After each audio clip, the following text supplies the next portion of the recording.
Juicy forearms don't just look cool, and there's way more reasons to train them than just trying to attract a mate. Your forearm muscles are your gripping muscles. Stronger forearms are gonna let you have an easier time stabilizing a bench press.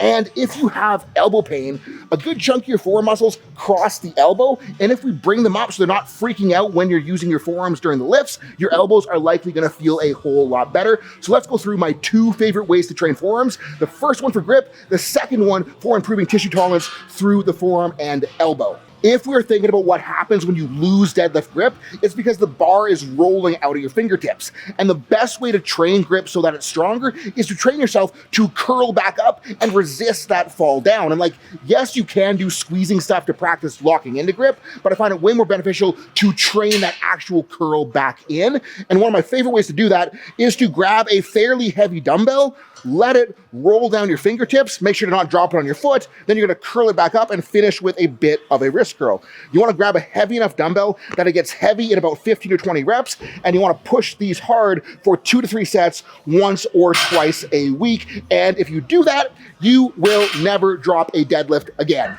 And my favorite way to train forearms if you have elbow pain isn't a bench press, but we're gonna put a plate on one end of a bar, and you don't wanna set it up like this because this is probably way too dangerous and just outright silly, but we can do wrist curls with the barbell end. And the advantage of the barbell end is because it is nice and wide, we can get further open in the forearm, get a nice stretch through the whole flexor compartment, and we can curl it back up. And again, we're gonna do sets of 15 to 20, trying to get a good stretch and make sure we're getting a nice squeeze up to the top. And this is gonna be too heavy with a plate, but we can also do these, if I can get the plate off, that's embarrassing. We can also do these for the extensor compartment as well. Make sure we're getting a nice deep stretch in the bottom, curling up to the top.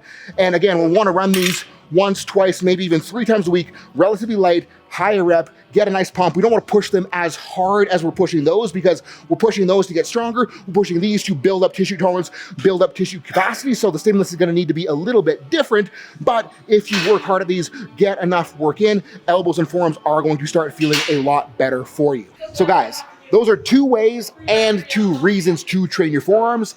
Forearm training might not be the most important thing for a powerlifter, but if you are having grip issues or if your forearms and elbows hurt, you should be training them. So thank you so much for watching. Make sure to hit that subscribe button, hit that like button, and comment if you think I'm full of shit. And if you need more help, hit those links below.